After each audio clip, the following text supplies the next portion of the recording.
Okay, so I'm going to give a very brief introduction of about 10 minutes, and the title of this talk is Creating Critical Contemporary Anti-Semitism Studies, Breaking a Taboo.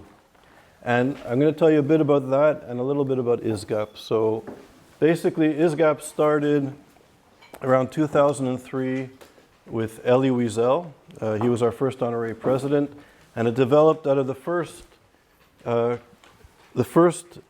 activity or conference that the United Nations had on issues of anti-Semitism. So the UN basically came about because of the catastrophe of the Second World War and the Holocaust, or the Shoah, and yet it took until 2003 for Kofi Annan and Elie Wiesel to have its first official program on issues of anti-Semitism. And out of that, a small group of scholars were present, and Elie Wiesel was there, and ISGAP was formed. And around that time, I was living in New Haven, Connecticut, and I met Laura Prusoff's father, William, who was this amazing man. He was a professor at Yale in pharmacology, and helped to create the first antiviral medications which fought viruses and HIV. I'm not a scientist, Laura will know better than me. But Bill was this amazing guy. He passed away a few years ago, but he was like this boy in an older man's body, and always kind of happy and very positive, an amazing person. And was a great philanthropist, and liked this idea of creating ISGAP. And he remembered growing up in New York, brown shirts, Nazis marching in the streets of Brooklyn, and his family actually moved to Miami because of that, Nazis in New York. And to make a long story short, couldn't get into Ivy League schools because he was Jewish. And eventually, because of his brilliance, Yale eventually took him, and he sort of created this tremendous breakthrough in science. And so it was a privilege for me to know your father, and it's because of him that we're really here. He was the first person to give me a donation and said, go incorporate and become a nonprofit. I didn't even know what a nonprofit really was, but anyways, to make a long story short, we're here. It was a long journey, really because of Bill Prusoff. We eventually went to Yale and created, amazingly, the first, in 2006, was the first research center in the United States and in North America, South America, on issues of contemporary anti-Semitism. So it was the first research center at a North American university on anti-Semitism. And given the history of anti-Semitism, you would think that there should have been many and many before the one at Yale. To make a long story short, the program at Yale was closed, and we'll get into that reasons during the course of the next 2 weeks. And we moved to New York in 2012, and we started this incarnation of ISGAP, which was more international. So we are a 501c, we're a nonprofit organization in the United States, we're a charitable organization in Canada, Europe, and Israel. And we've been running seminars, international seminars at top-tier universities throughout Europe and North America, at Harvard, at Columbia, at Stanford, at McGill University in Canada, at La Sapienza. We have a small unit in Rome, an ISGAP desk at La Sapienza University, the largest European university.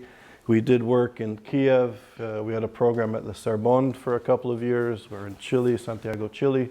So we're international. And we're also doing research projects and this summer program.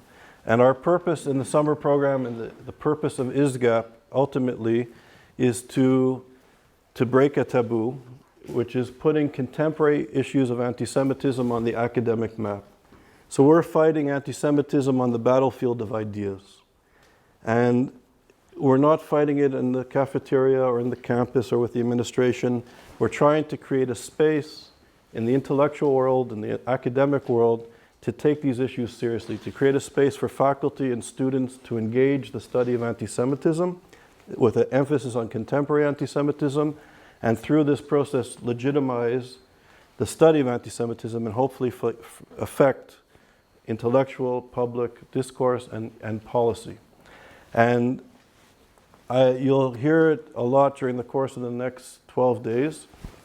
But the study of contemporary anti-Semitism, and I'm using my words carefully, has been and is a taboo.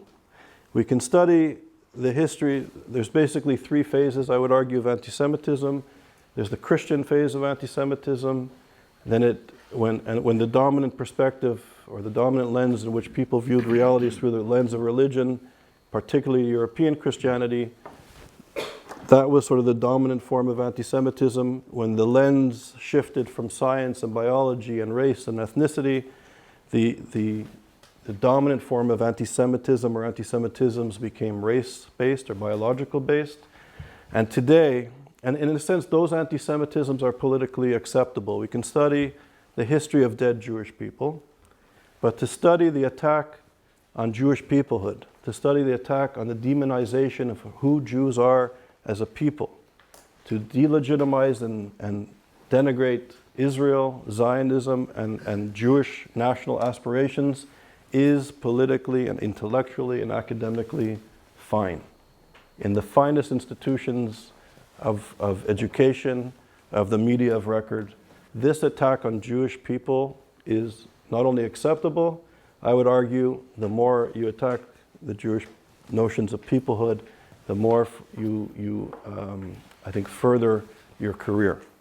So what we're trying to do here is to really, at high levels of scholarship and discourse and analysis from an interdisciplinary perspective, is to really take into account the history of anti-Semitism, but really focus on contemporary issues of anti-Semitism, the attack on Jewish peoplehood, and on the delegitimization of Israel.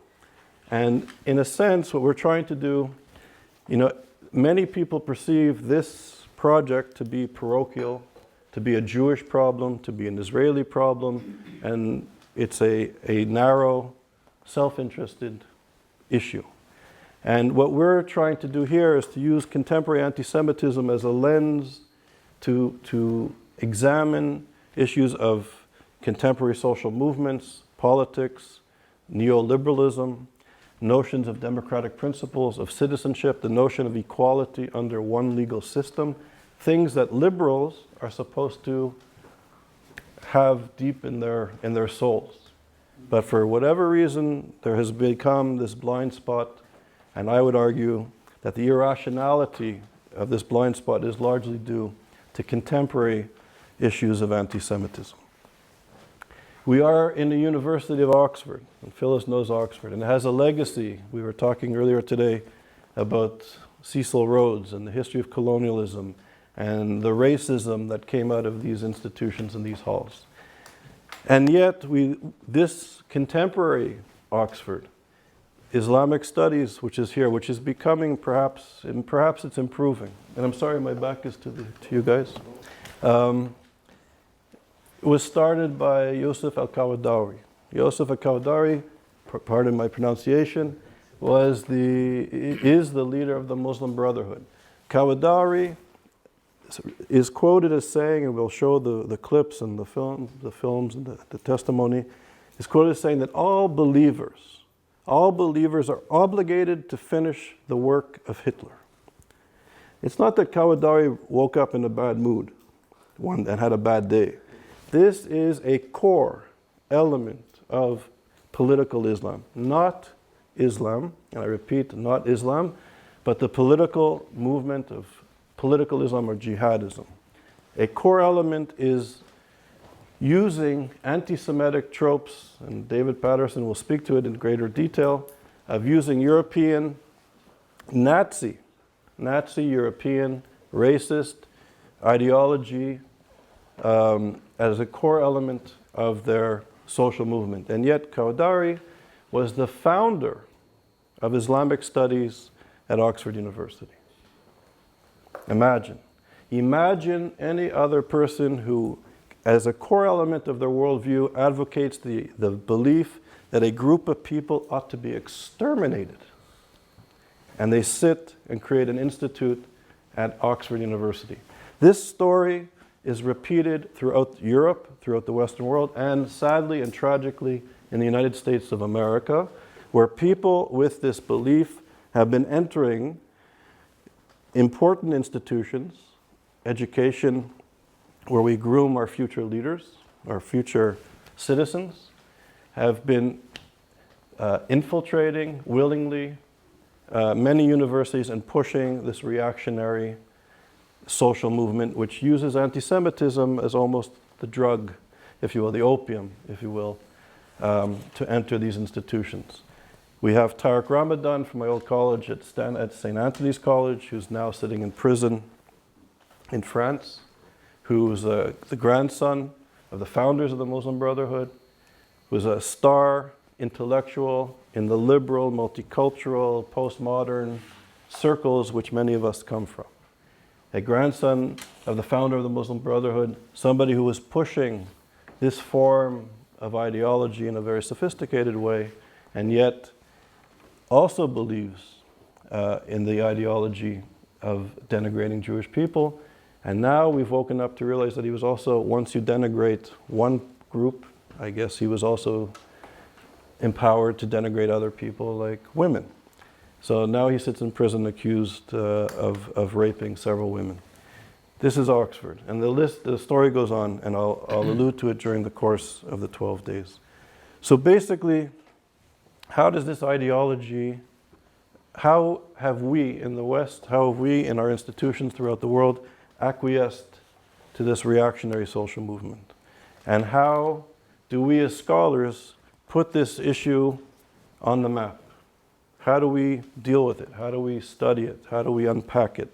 And this is our challenge, to put contemporary anti-Semitism studies on the map. And Carlton Long, and I'm going to speak to my colleagues in a moment. Carlton, who's an old friend from this very institution. I think we helped each other survive here, but things have changed to some extent.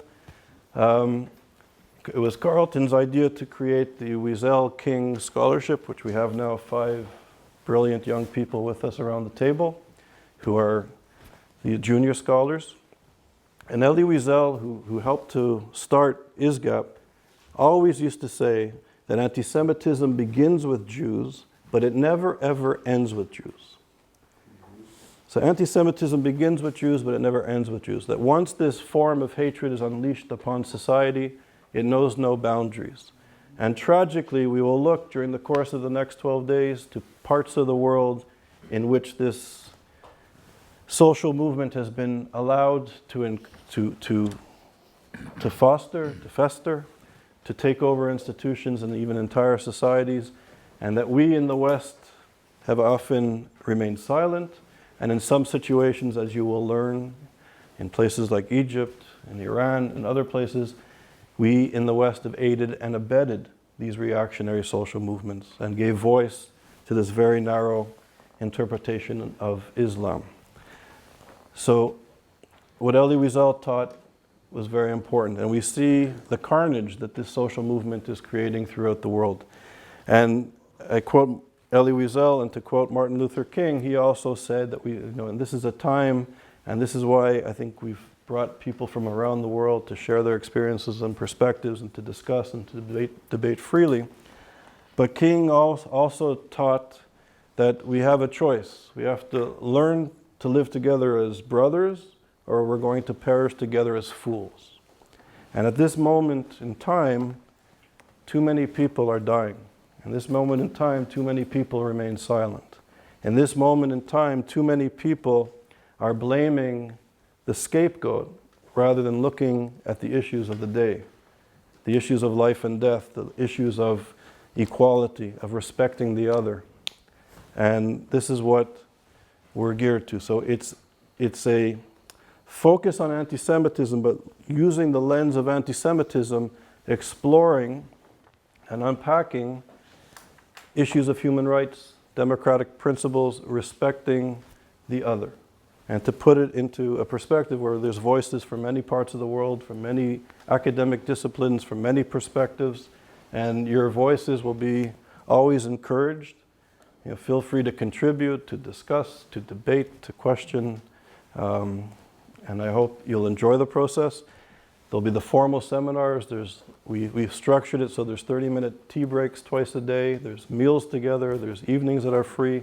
So I hope these 12 days will be fruitful for discussion and debate and learning about each other academically and socially and the like. And that I hope that the goal, our agenda, is that you become ambassadors, you become professors and scholars and contribute to the intellectual discourse on contemporary anti-Semitism, which I argue is not a parochial Jewish or Israeli problem, but is an issue that tragically affects too many people. So, on that note, I'll end here. And before I introduce Akiva Zweig, Rabbi Zweig, I really want to thank Ira. Without Ira, this program would literally not be possible. Ira has been with me for several years, and he's really emerged as a leader, an organizer, a responsible colleague. And it's amazing what Ira has done to put this together, to bring everybody from four corners of the world to one place is amazing. It's really thanks to Ira Gubernman.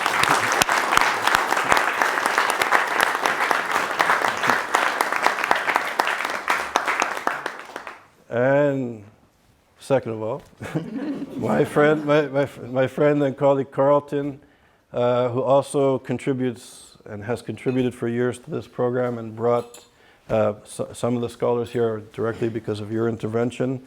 And Carlton is a friend, a confidant, now a doctor of divinity, so I have to be more serious with him. But a friend, and without your help and support, this would not have been possible. So thank you, Carlton. Thank you.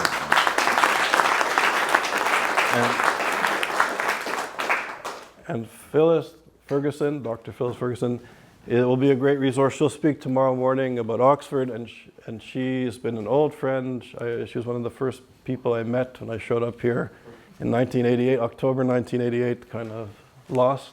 I'm still lost, but I know my way around Oxford. But no, so Phyllis has been a friend, and Phyllis will be a great resource. She knows the university, the museums. She's a great resource that you feel free to speak with her, and she'll speak with you tomorrow. So I'm glad that Phyllis is back here too. So thank you. And Laura, I mentioned your father, Bill, and I'm grateful that you're here. And thanks for coming all the way from Turkey to be here. I'm honored that you're here. And there's many, I'm saying, looking at Mandisa. I remember, so Mandisa and I were involved in the anti-apartheid movement in the 80s and 90s. And it's wonderful that you're here. And it's also, I'll just say one quick thing. I was offered a position, a visiting fellowship at St. Anthony's College. And it's interesting. I'll just share this moment briefly with you. It's the professor of African Studies here at Oxford is the person, and Femi Vaughan, who will teach next week on the program, who's originally from Nigeria, is a professor of African Studies at Amherst College. Those of us who study contemporary anti-Semitism and engage in the struggle of fighting against anti-Semitism are often dismissed as racist, supporters of apartheid, fascists, reactionaries, Trump-supporting thugs. The list goes on. Many adjectives. And it's the professors of African Studies, of all people, who remember me as a young anti-apartheid activist. I was the head of the African National Congress Solidarity Committee of Canada and in the UK, and I worked with the leadership of the ANC as a kid. And it's these scholars who remember that I'm not a fascist and I'm not an apartheid-supporting racist. That the struggle against apartheid then and now is significant. The struggle against hatred and demonizing the other is a struggle that continues tragically. And it's these friends and colleagues and comrades, if I may, that have allowed me to enter this institution, an institution that would not take somebody like me and my colleagues who are fighting, and you'll hear from them during the week, some amazing professors who have their scars from the struggle.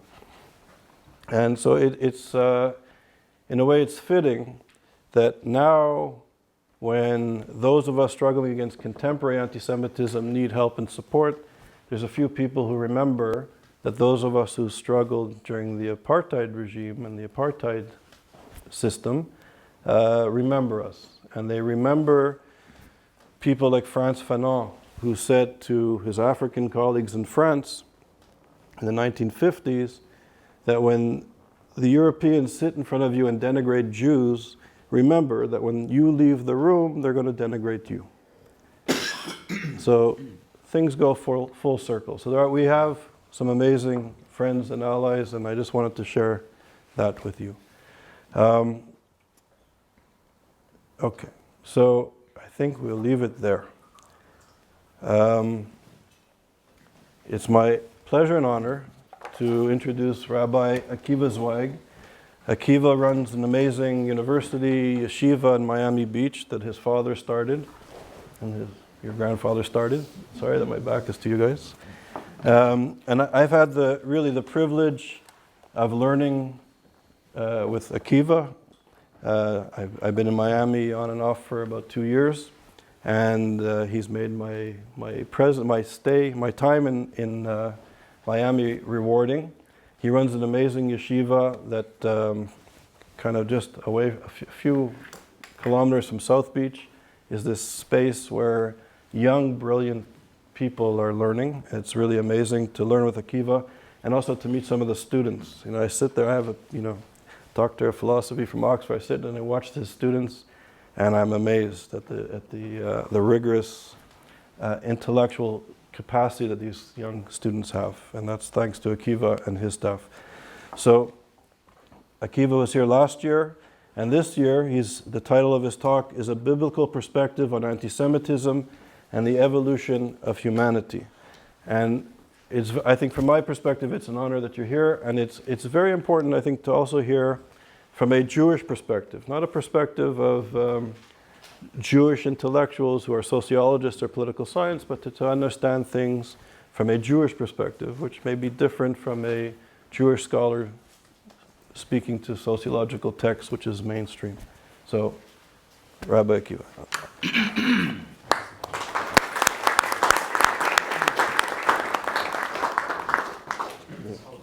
Hold on. Akiva, they're gonna mic. Mike.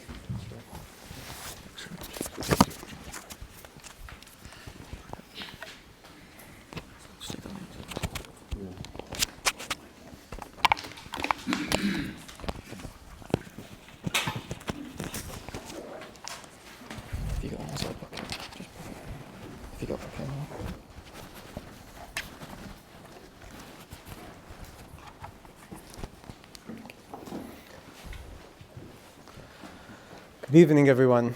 Just talk to me really quick. Say again? Just talk to me really quickly. What's your name? Will. What is it? Will. Hello, Will. Are we good? Are you going to be standing for this? Yes.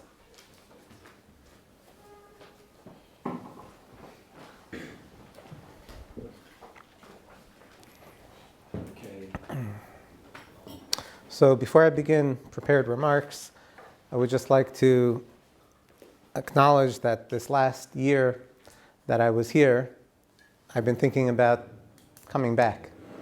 Oxford is really an inspiring place, and meeting the people that I met last year, I was only here a couple of days last year, and had some wonderful conversations with some people that are here, some people that are not here yet. And I found it stimulating and inspiring. So I just want to say that, first of all, I'll be here through the beginning of next week, because I realized last year I was not here long enough. Also that I hope to have many conversations with many of you offline, so to speak. And more than anything, I love questions. So if we can have more questions at the end, the better. I'm not looking to elongate unnecessarily, but if there are any questions, I would love to hear them.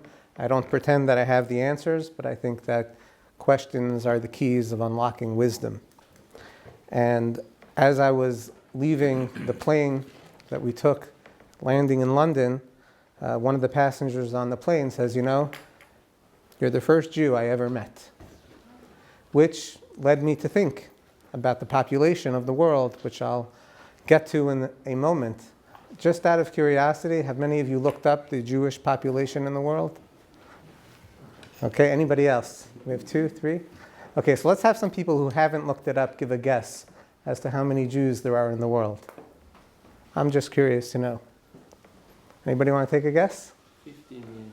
Okay, that's just pretty much, is that what you were going to say? 17. 17? It seems the number is around 15.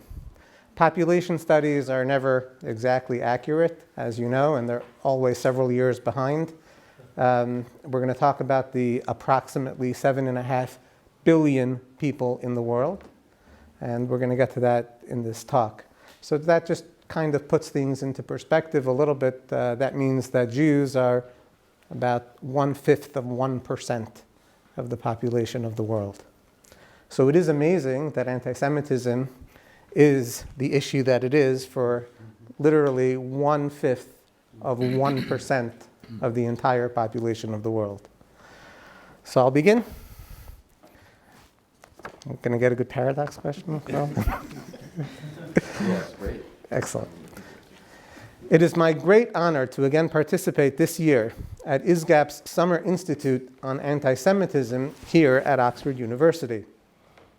Professor Charles Small has managed yet again to gather an august crowd of scholars and professionals to study and analyze this highly complex and multifaceted topic. It is no small feat that the professor has been able to create this program at Oxford University. In a world that is only 7 decades from the Holocaust, anti-Semitism is very much alive and dangerous. Here at Oxford University itself, ugly anti-Semitic incidents have occurred, and even the epithet Zio has been popularized. These are all things you can find online. Zio is loosely translated as dirty Jew.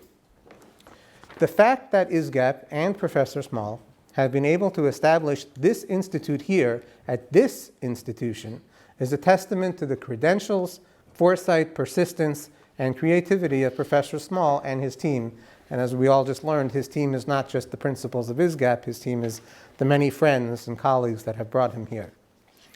ISGAP has innovated that a most powerful method of handling anti-Semitism is by embedding studies on this subject at the epicenter of the world of ideas, universities. I thank Professor Small and the principals of ISGAP and all of you attending here this evening for the opportunity to be a part of this most important work. There is much discussion as to the roots and causes of anti-Semitism, as well as the means and methods of dealing with it. Here at ISGAP Summer Institute, we understand the tremendous impact of the world of ideas. Paradigms are the lenses through which we view everything, and paradigms are shaped by our ideas. We also know that these ideas and paradigms determine the ways we act. I believe that it is the fervent hope of everyone sitting here that we move the needle from the ideas of anti-Semitism and hatred towards the positive actions of respect and caring for our fellow man. Last year at this keynote presentation, I addressed the why of anti-Semitism. Why Jews? What makes the Jew unique? Why have Jews specifically been targeted countless times over the millennia? Why is it that a Semite is defined as a member of any of the peoples who speak or spoke a Semitic language, such as the Phoenicians, Akkadians, Jews, and Arabs, yet an anti-Semite is a person who is hostile and prejudiced only towards Jews? If you like that question, hopefully you can find the answer. Ira has brought some copies. For a full treatment on that subject, you can see the printed copies that Ira has of last year's address. This evening, I would like to explore the possibility of how to stem the rising tide of anti-Semitism. How is it possible to imagine a world where anti-Semitic sentiments and propaganda actually begin to diminish or recede? How can we foster a change?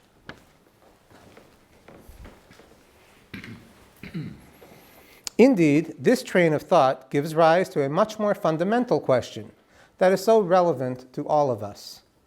Is changing opinions possible? How many of us can imagine changing our political views or religious leanings? How often do any of us hear an argument that concludes with one person actually saying, "I was wrong, you are correct"? As an American, I can tell you that not many people switch allegiances from either CNN or Fox News. Racism, hatred, and prejudice have been the bedrocks of violence, riots, enslavements, witch hunts, pogroms, genocides, and innumerable wars. If any of us sitting here hopes that we can make a difference in this issue of anti-Semitism, I believe we must develop a strategy of how to help bring about change. In short, is there any mechanism that can enable people to change their viewpoints about anything? We all agree with the question? Okay. I would now like to share with you some classical Jewish biblical thought that has been in existence for over 2,000 years. For the next few minutes, we will focus on one of the great personages of the Bible, Abraham. Abraham was born in the Hebrew calendar year 1948. Hebrew calendar 1948, or 1813 BCE. And he brought great transformation to the world. From this man Abraham emerged Judaism, Christianity, and Islam. These three theologies are adhered by more than half of the world population. Out of the close to 7.5 billion people in the world, more than 4.5 billion of them are Christians, Muslims, and Jews. Jews being the very tiny percentage.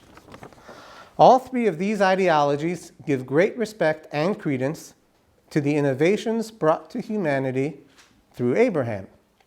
Among these innovations are people living lives to seek to serve the one God, the pursuit of justice and kindness with our fellow man, and the establishment of multinational treaties and covenants.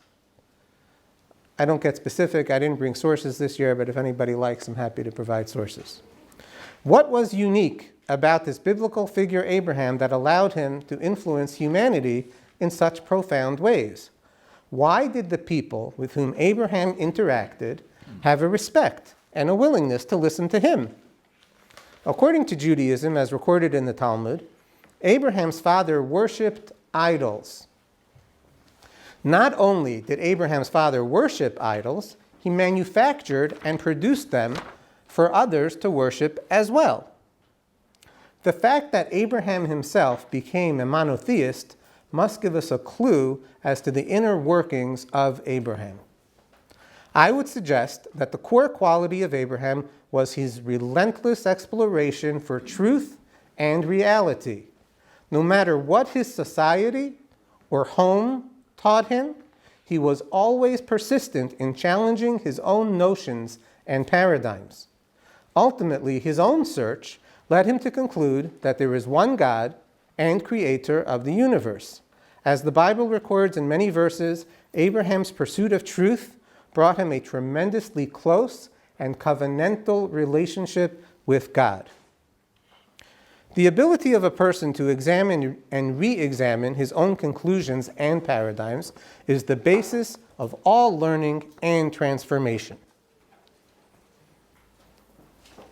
Related to this, I would like to share with you a most powerful aspect of the famous story when Abraham binds his son to the altar in Jerusalem. For our purposes, it makes no difference whether the son he tied to the altar was Isaac or Ishmael. And for those of you who are not familiar, Jews say it was Isaac, and Islam teaches that it was Ishmael. Christians go with Isaac as well. When the Bible describes this event, the sentence clearly says that God told Abraham to take his son and offer him up as an olah. The Hebrew word olah translates as a burnt offering. Literally, it means to go up. When we read this story, we are struck and even horrified by the incredible devotion that Abraham has that allows him to bring his son as an offering. When we look closely at the details of the story, the following striking detail needs to be explained. So I want to let you know that a 90-year-old man in Miami Beach, who actually was the writer of tax law in the United States back in the 60s, asked me this question about 25 years ago. And for anybody who is a doctor of divinity or student of the Bible, if you've never asked this question, you'll be shocked. As we mentioned, it is God himself that instructs Abraham to take his son and bring him up as an offering. Yet, when it comes time to deliver the message to Abraham not to slaughter his son, that message is delivered by an angel, not by God directly. The question is obvious. Why is it that Abraham listens to an angel instead of listening to his original instruction, which was delivered to him directly by God himself? Related to this, of course, is why does God devise Abraham's test in this fashion? If God told him to offer his son up, and he sends an angel to tell him not to offer him up, by all rights, Abraham really should not do that. I suggest as follows. The human tendency is that when we think we know something, we tend to automatically act upon what it is we think we know. It is not common for us to challenge what it is that we think we know, process anew, and only then take action. This is because we get used to what we are accustomed to thinking, and we do not want to tax our brains to think more. It is for this reason that we put our brains on autopilot whenever we can. For example, when we get used to driving a certain route, we often do so automatically, without conscious thought or effort. Sometimes we don't even know how we got there. Rarely do we go back and re-examine and challenge what it is that we think we know. It simply feels like too much work or redundant. After all, if I've already decided, why should I rethink?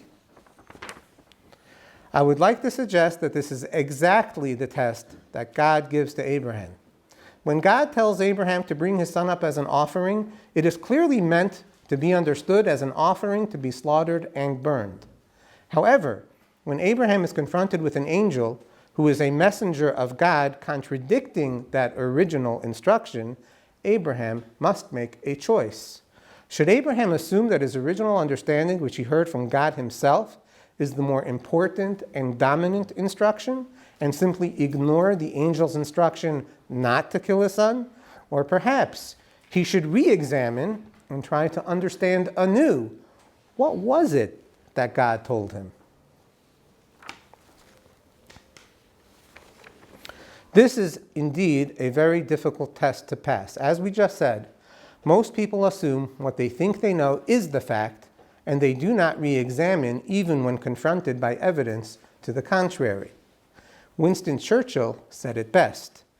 Men occasionally stumble over the truth, but most of them pick themselves up and hurry off as if nothing ever happened. Returning to Abraham's story, he is confronted with a contradicting message by the angel. He could either dust himself off and say this contradiction is meaningless and go ahead and slaughter his son, or he can re-examine his understanding of what God said and reach a different conclusion. What Abraham understood upon re-examination is that God wanted him to bring up his son as an offering, meaning with the intention to slaughter his son and burn him as an offering.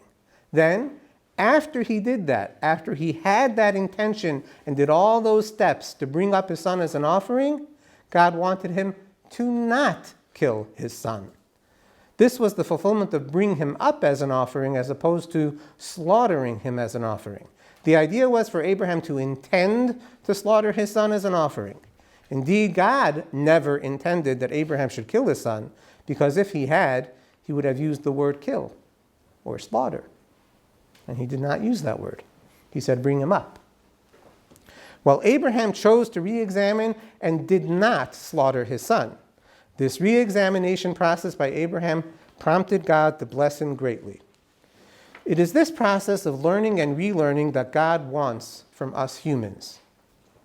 It is this process that allows human beings to evolve and transform. If throughout history mankind had not challenged old paradigms and ways of thinking, where would we be today? Would we have discovered that the earth is round, or gravity, or electricity, or computers, or the smartphone? Would we have evolved into democracies or challenged slavery? Would women in any country have achieved equal opportunities and education? It is the process of relentlessly seeking truth and reality that allows mankind to transform and transcend. So how can we today inspire this process of re-examination and paradigm shifting? How did Abraham inspire a world of pagans to become monotheistic? The answer is by Abraham's self-evolution and transformation. Abraham constantly devoted his energies to becoming selfless instead of selfish. He chose to care for others even in the midst of his own great pains. He chose to continue to interact with many different types of people and show them respect and honor even when he suffered hardship from those very same individuals. He chose to have many children and educate them, and through these efforts he built many dynasties. I think so many of us are locked into the notion that we are unable to change other people that we forget the following distinction. It is true that I cannot change the other, but I can provide the other with an opportunity to rethink. This opportunity to rethink has the potential to enable the other to change. Let me illustrate this with a story about Mahatma Gandhi. The parents of a diabetic son were unable to wean their son from sugar. They met with Gandhi asking him for help. After a brief conversation, he asked them to return in 2 weeks with their son. 2 weeks later, Gandhi met with the son and was successful in shifting this child's paradigm. The child stopped eating sugar. After a while, the very grateful parents asked Gandhi, "We so appreciate how you helped our son. Why was it necessary to wait 2 weeks? Why couldn't you talk to our son the first day we met?" Gandhi explained, "Until I stopped eating sugar myself, how could I hope to influence your son to change? If we change, we have the opportunity to allow the other person to rethink and change." This is a power that we all have. When we can truly empathize with the other and demonstrate our own ability to change, we provide the other with the same opportunity. One of the most significant achievements we can have in any relationship is when we learn from the other and shift our paradigm. How many of us sitting here have learned something important from a loved one or a close friend?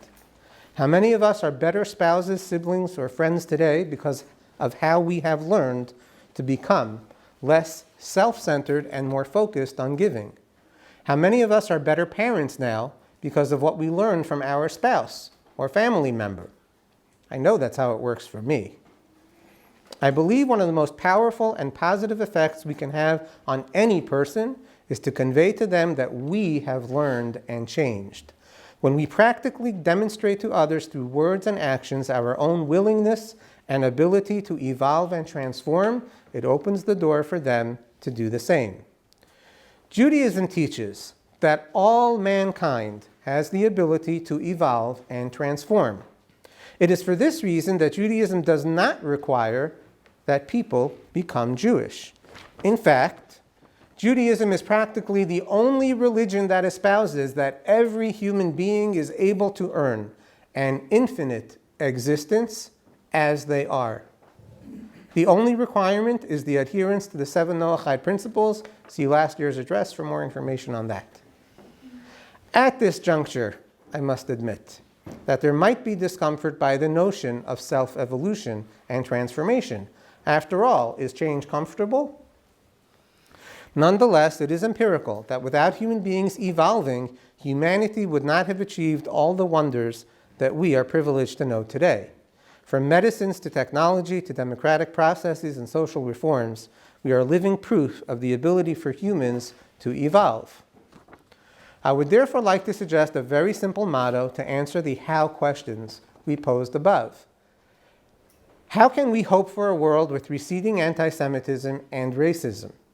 How can we provide a mechanism to enable people to change their viewpoints or prejudices? How can we foster change?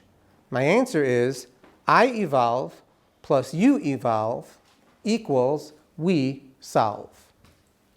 If I evolve and you evolve, together we will solve. If I am able to learn and change and show you that I have evolved, you may then be inspired to do the same. Together, we will use our synergy to solve all types of issues. Can you imagine a world where every people and country worked first to make themselves other-centered? If people thought, how can we as a people contribute to the world at large? How can we preserve and protect our natural resources, our talents, to benefit not only ourselves but others as well? Certainly, world hunger and disease would drastically decline. Quality of life in so many countries would dramatically increase for most of the population. This process of I evolve plus you evolve equals we solve rests on each individual's willingness to relentlessly seek truth and reality. We must get comfortable in challenging our deepest held notions and paradigms. This is the work in front of us here at ISGAP's Summer Institute. We must engage and learn from the ideas and research of others on this most important issue and topic of anti-Semitism. If we can demonstrate to each other that we are indeed evolutionary and truly able to learn from each other, we will inspire each other to do the same. Then we will be able to go back to our universities and classrooms across the globe and model this process. In this way, I truly believe we can, yes, stem the ever-rising tides of anti-Semitism, prejudices, and hatred. The truest Abrahamic tradition is, I evolve plus you evolve equals we solve. May God bless us and our efforts here these next few weeks.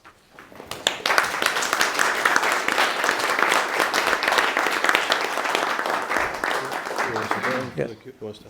Sit down. Sit down and stand up. Whatever you think of. So we'll have time for Q&A.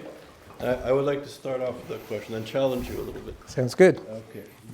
So we're sitting in a university that was involved in the colonial project, certainly in terms of philosophy and theology and social sciences. It contributed to justifying and rationalizing colonialism.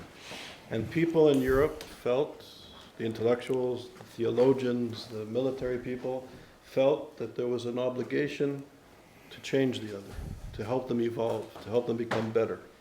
And Hegel would argue that it was the white man's burden, the African had to be enslaved because through this process they would become more civilized and they would evolve.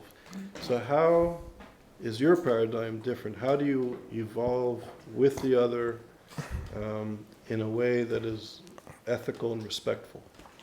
So your question is, it's easy to get confused that if I'm truly evolutionary and want other people to change, how do I take responsibility for my own change and not force change upon others and allow others the respect to do their own evolution, so to speak? Yes? And that have their process. Correct. And the history of anti-Semitism and forced conversion. There's a whole Forced legacy. right. There's a whole legacy of getting right. So the fundamental Judaism principle is that all people, this is in the Bible, all people are created in the image of God, and all people have the same universal rights. And there isn't an ability for one person or race to claim superiority. Unfortunately, as I mentioned just now, Judaism is practically the only theology that teaches that every person as they are, save 7 universal principles of murder and idolatry and so forth, every single person can earn an infinite existence. I think that that loss of that very important critical piece of what a human being is, being in the image of God as well as being entitled to earn infinite existence, that loss to the other theologies and systems of thinking in the world is the critical reason why what you described happens. When we really do recognize that every single person has that unique opportunity to be in connection with God and should be respected as a human being, then we respect the other, we learn from the other, and we can all change together and help each other. Any questions? So, Rafi? Rabbi, I want to ask you a question that doesn't relate to your talk. Thank you very much for that, but to your authority as a rabbi. One of the things that I heard and I've been asked time and again during different periods of my time, of my life, is the following, saying that you Jewish people are racist. You are racist because you claim that you are Am Sgula, that you are the chosen people. Therefore, according to you, there's sort of hierarchy between people. You know, you put yourself higher up and all the rest, you look down at them. How do you respond? So we had that question last year. That's okay, no problem. That's good that you asked it because not everybody was here last year. Yeah. So we understand chosenness in a very different way than what has been popularized. I have a friend who likes to say, yes, we're chosen. Chosen for what? A different way to explain this is that we understand that the responsibility of the Jew is to be a servant to the world, to make the world a better place. And that we are chosen because it's our responsibility, and that the fault, so to speak, is ours as it's not succeeding to actually help the world to transform and become a better place. So the chosenness is not up looking down. We are chosen to serve. And in fact, that sentence that you referred to, the Atem tiyu li mamlechet kohanim v'gai kadosh, the word kohen is referring to all the Jewish people. And what it means and the way the Bible uses it is to serve. You are a kingdom of servants. We are in the service industry. We are supposed to facilitate a better mankind. That's our chosenness. So, And I just want to say what Carlton said last year, that he said what a paradox it is that the chosenness is to let everyone know that no one is chosen. Right? Did I get it right, Carl? Exactly. so Okay. I'm going to, if everybody sort of nods to me, I'm going to try and put you on a list as efficiently as possible. So, Okay. Harold? Carl? Am I next? Yes, Harold. Okay. yes, please. You're going to call him out, okay? You'll tell him. All right, thank you for your question. I kind of want your presentation. I'm very interested in walking back the conversation just a tad. Sure. And I can see those young men or students in Morehouse raising some various questions about your approach, your angle of vision on the text. What I'm very interested in is asking you, how does this episode in the Abraham story, how does it fit into your narrative about anti-Semitism specifically, and in particular, talking about Abraham, because Abraham wasn't Jewish, neither were any of his sons. And so I'm very interested in your lens, how you're looking at this text, your kind of philosophical hermeneutical approach. Could you sort that out for me and help me understand how you're connecting the dots? Okay, so if I understand your question, how do I understand Abraham in the context of himself not being Jewish?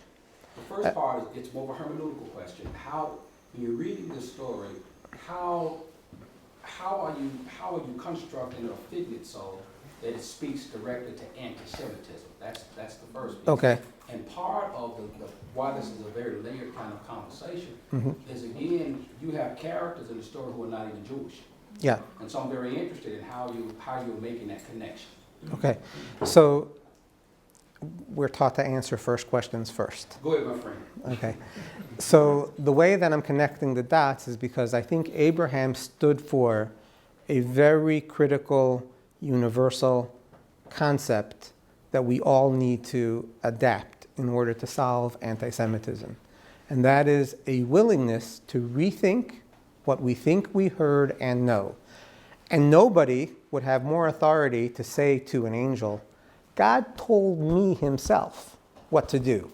And now you're contradicting what I heard. I was there in that conversation. That choice that Abraham made to rethink the instruction that he thought he understood and then came to understand differently, that process of thinking is the thinking that we all need to evolve in order to evolve and to help others to evolve. And that, in my view, is the only possible beginning of the how anyone can change opinion. A willingness to stop and think and re-examine and learn again. Process anew. Does that answer the first question? It does. It does. That's how I'm connecting the dots? Because I was going to say, Okay. well, perhaps would it be possible then to pick another narrative where the deity changes the deity's mind and the deity's rethinking something? Yeah. Would that not be There's a lot of powerful? right. There's a lot of approaches you can go, and I'm going specifically with God versus angel.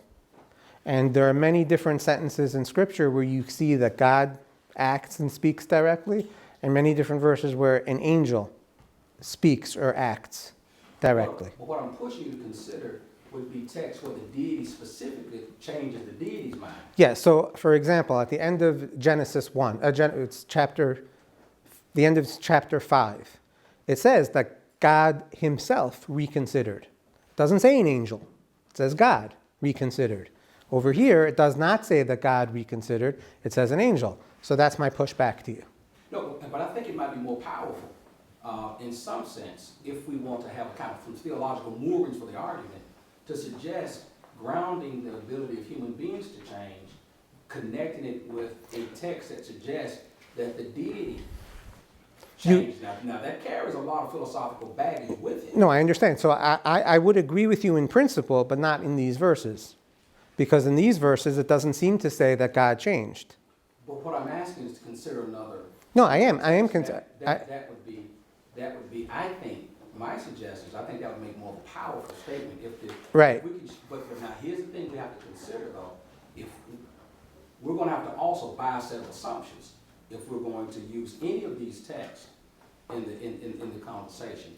And I think that's something that's part of my second question. And the second question has to do with your angle of vision on these texts. Why these texts? How are you reading them? Which philosophical issues are you bringing to the conversation? Because at some point, I think what you're onto is absolutely spectacular, to be quite honest with you.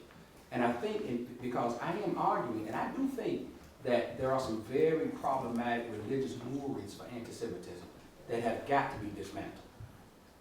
And for that reason, I think we've got to find a way to convince the community to buy what we sell. When I say buy what we sell, this angle of vision on the text, why this angle of vision and not another? So that's why that leads to my second piece. Right. About how are you approaching this text? What philosophical assumptions are you using? Which hermeneutic is shaping? Okay. So there are several things, and I know that this is not I'm not supposed to be giving a discourse on theology here, but just to very briefly highlight some basic points. Number one, we come from the point of view, that is, I come from the point of view, that God spoke all these words directly to the prophet Moses, and that we have the original text that was spoken and written, and that we have the original translation of these texts. So, for example, when you said that the deity changed his mind, I'm bringing you other verses where in our understanding would be better examples of, quote unquote, the deity changing than these verses here, because I'm going with the original printed version from 3,000 years ago. I know those words and I know those translations based on all these thousands of years of study.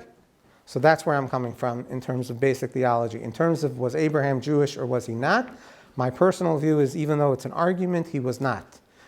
And what I mean by that is that his descendants eventually evolved into what became known as the Jewish people, as a specific line of his descendants. But as we mentioned, Islam and Christianity emerged from him, so those were different lines, plus theologies that spread. But Abraham himself was a very universal figure and was not particularly Jewish. In fact, the word Jew comes from Judah, Jude, which was one of the 12 tribes So there's no way that Abraham, who is technically Judah's grandfather, could be Jewish. Yes, I guess we're going this way. I just wanted to return. Well, happy to talk more when we have the time. We have a lot more to talk about. Thank you for taking. Thank you. I just wanted to return to that comment regarding the chosen people and the misunderstanding that many people have.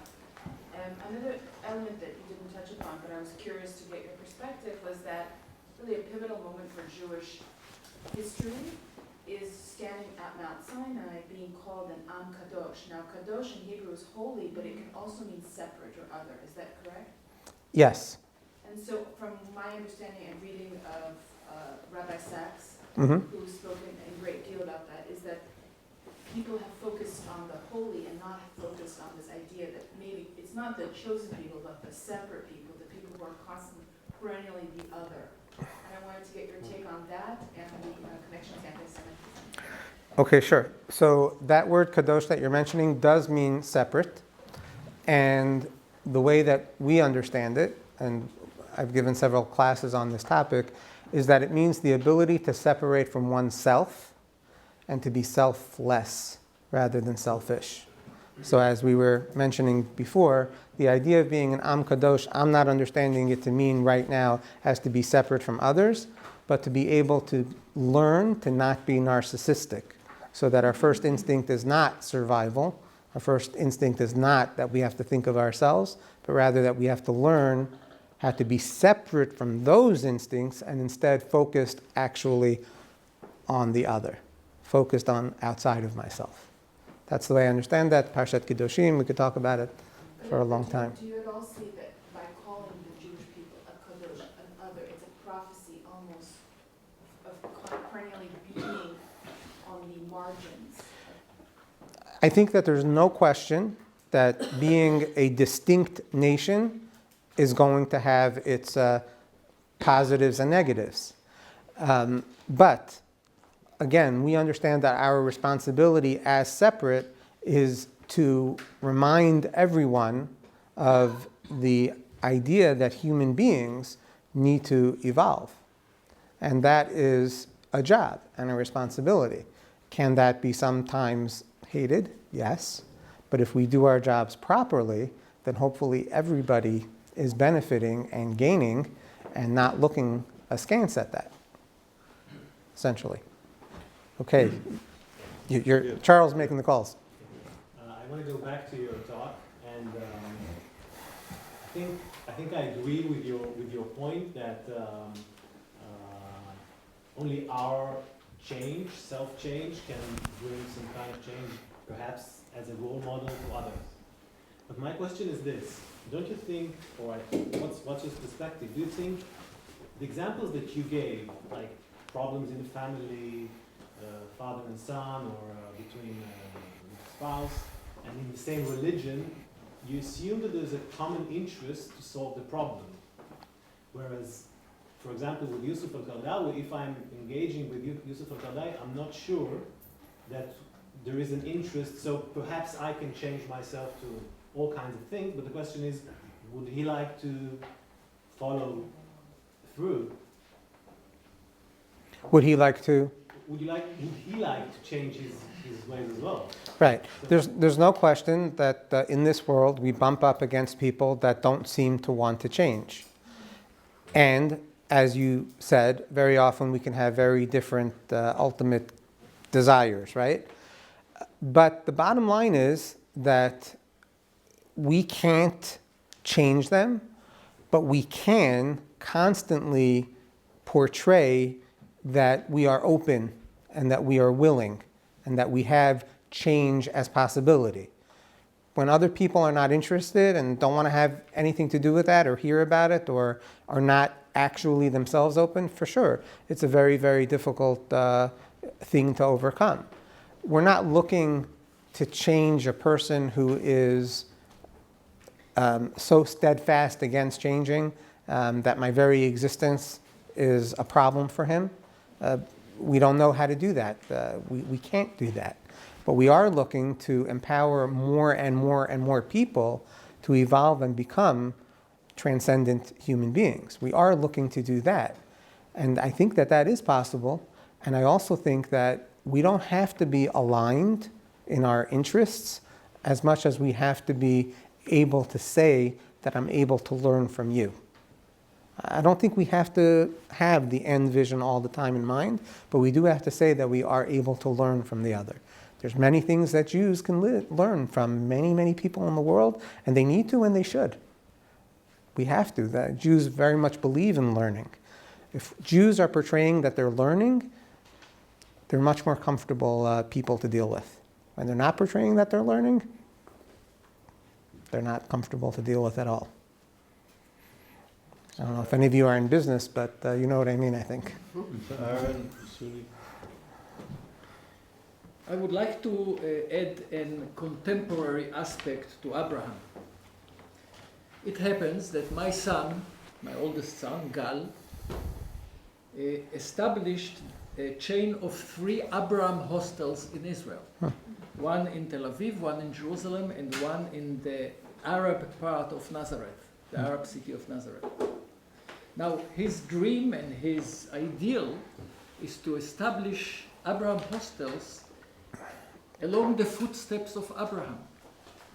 In Egypt, in Jordan, in Lebanon, in Syria, in Iraq, and more. Now, he doesn't want to control those hostels. He would like local people to run them.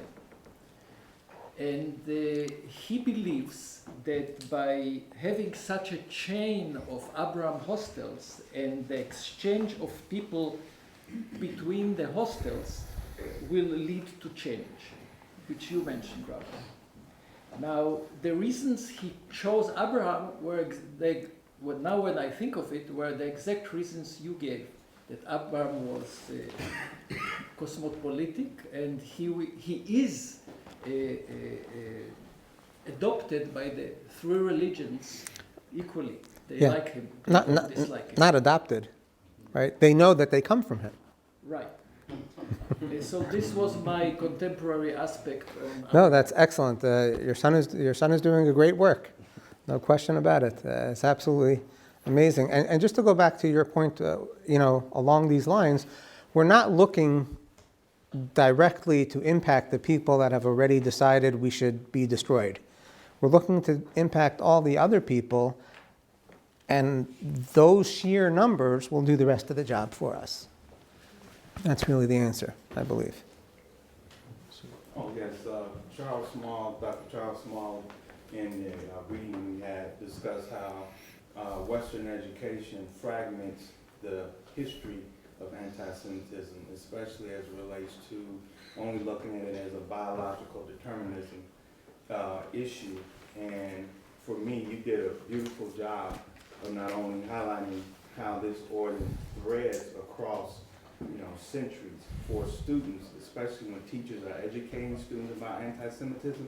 They usually start at the biological issue of how people hated the Jews, never going to the religious side. And I think it's because oftentimes schools deem talking about religion, especially public education, as taboo. So by teaching the Abraham story, I believe that I can kind of go ahead and work with social science teachers that teach that part of history to connect that Abraham piece, because I think that's a missing piece to help kind of thread how that history shouldn't be fragmented. That's very, very excellent point. Yeah, excellent point. Excellent point. So Irving. Okay. That's really just a Oh, follow-up. excuse me, Irving, and then Karen. Sorry, Karen. So I too don't want to get theological, although I thought your point was a very good point. I doubt very many people know the 7 laws of Noah. In my experience, when I've talked about it, I get blank faced.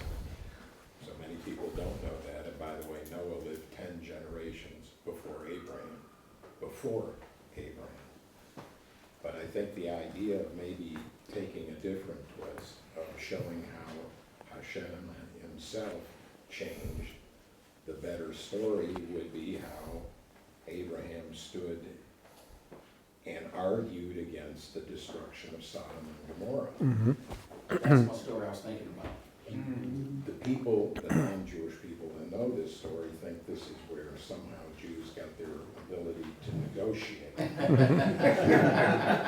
an astonishing But he lost. leap. But the point is imagine the courage it would take to say to Hashem, you know, after 4 times, getting him down and then saying, should not the judge of all the earth do what is just? Okay, I wanted to agree with that point, but my point is this. Your question started out with, can you change anybody's opinion? And I think that's kind of all over the place. I mean, the way I want us to engage this is, can you change the opinion of a virulent anti-Semite? Can you change the opinion of a racist? Not just change any opinion. And, you know, I guess in my old age, I've come to believe that the real effort and investment needs to be made in young people. Because old men like me are not likely to. And every effort, despite all the wisdom in this room, and all the education, despite our invoking the Bible itself, the real effort needs to be, or maybe the real question is, how does racism, anti-Semitism, how does it get transmitted from generation to generation? How is it inculcated in young people? Because from my experience, where I sit now, I don't teach anymore, I just harass the professor. But what I know works for me is bringing young people right out of high school, the ones struggling with English and math. Now, remember, most of you come from real high-performing universities. Yeah, my question, right? The point is, it's the common goal that somebody brought up here. And when the common goal or the common problem is mastering English and math, and you put them to work together, African Americans, Jews, younger people, older people, doesn't matter. Bringing them together, the point is it's experience that is the only antidote to this prejudice that they've been poisoned with. And so that's all I'm saying, is that I think changing any opinion, I'm not so sure about, but the effort to change or shape an opinion among young people is where our greatest success is likely to be. So first of all, I'm in full agreement with you that the work needs to be at the universities and changing young people. Moreover, that's why I'm involved in running a university. That's my major work. I will say that the best way to teach a student is by what the sages teach us. Much I have learned from my teachers, more from my colleagues, and the most from my students. The most from my students. So when students see that the teachers learn and the teachers change, then students can change. And I say that it is a relevant general question, because learning is the ability to change opinion. Learning at any level is that ability. A person who's not genuinely open to that is not really learning. It's called reading the newspapers that they write, right? That's not learning. The most important thing are provocative, challenging questions where everybody has the opportunity to voice an opinion and to change, which is why the Talmud, which is the basis of all Jewish thinking and thought, is question after question after question. That's what it's mostly about, more questions. That's how we get to more wisdom and to evolving. I was going to ask you why, but Why not? no. We have 5 more minutes.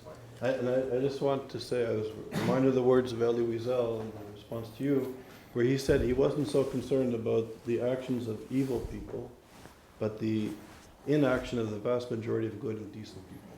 And it's the complacency, I think, which is the major issue. And perhaps this is where, as scholars and teachers, working with young people, there's some hope, because we can. Also, about the Holocaust, he said that we were doomed by indifference. Yeah, Yeah, exactly. yes. Exactly.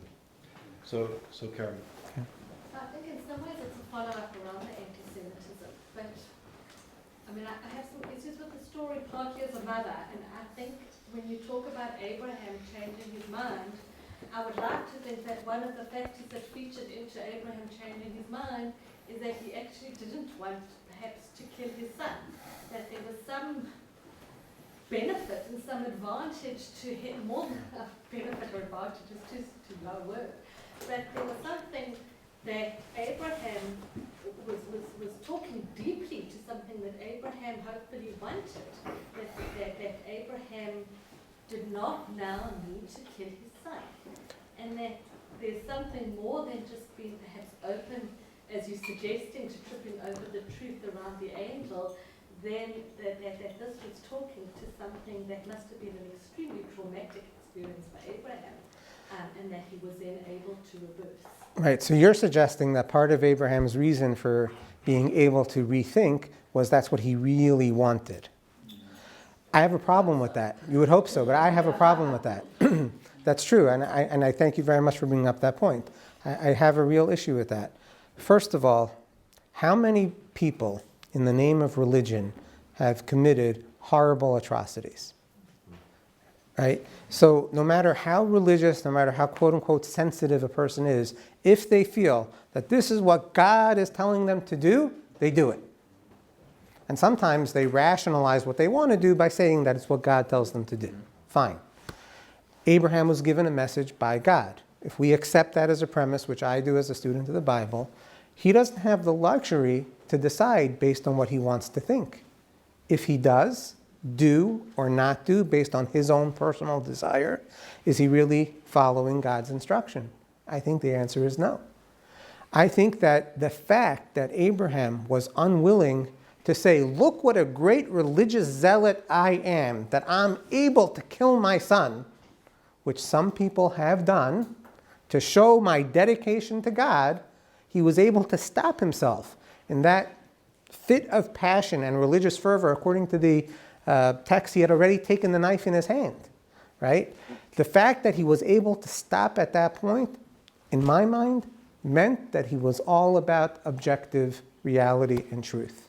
And he was able to rethink and go back and visit the words that God had said to him. Anyways, that's my take. Okay, so we have a few minutes left. I'll collect two questions. So Rami and then Aaron, and then we'll take a quick break. Okay, my question briefly, very quick.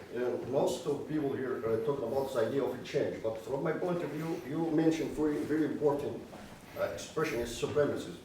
From my point of view, we can't reach change without leave the supremacy. So, how we can use Abrahamic legacy as there's a common factors, common values between different religions to combating supremacy, to move forward to change. So your question, if I understand you correctly, you're saying that a person is not going to change if they feel superior, right? So clearly Abraham was able to not feel superior. So how can we use his values to promote change throughout? So a beautiful idea mentioned by Aaron and his son is the idea of teaching kindness to the other. One of the biggest legacies of Abraham was to be an absolute center oasis for anyone in need. These are the hostels that he is, that he's mentioning. The idea where we show people respect and caring for whatever they need to the best of our ability is a very good, one linchpin, you would say, in not feeling superior, but rather to be able to respect the other. The other, of course, and this is, I come from as a student of the Bible and a Jew, and I can tell you that one God and absolute value system is also very helpful, because in this absolute value system, we are taught that all men need to be given respect in the fact that they're created in the image of God. There's no real way around that if you come from this point of view. And I think that that's a tremendous again, linchpin in being able to respect the other. Every single person is created in the image of God. I look at you, I see a godly value. I look at you, I see a godly value. I look at you, I see it. That means I have what to learn from everyone. So final question, Aaron. Very quick. The conversation has been absolutely fascinating, and I think we can all take a lot from it. But a thread, if I may use that word, that I think is missing, especially when we're talking about educating, and a lot of us are from academia. You mentioned briefly in terms of what we learn from the students. The difference, and here's the thread to contemporary anti-Semitism, as opposed to what happened in the past, I think is how news is received by the younger generation nowadays, and how it is then processed and then discussed, if discussed at all, in the classroom. And so in a sense, it's not an argument, but my comment just would be that as academics on this particular issue, we're fighting multiple fronts, but one of those, and it's ever becoming more important thread, is critical thinking has really been lost.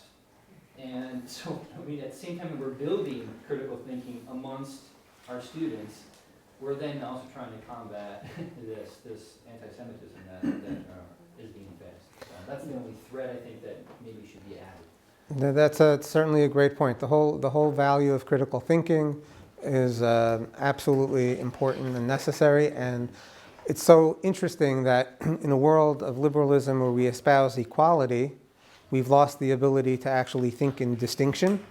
And when we lose the ability to think in distinction, then we think everybody's supposed to be the same. And we lose the beauty of the rainbow concept, and that this is a multifaceted universe with many different types of people and wisdom and to learn from. I know that was the last question.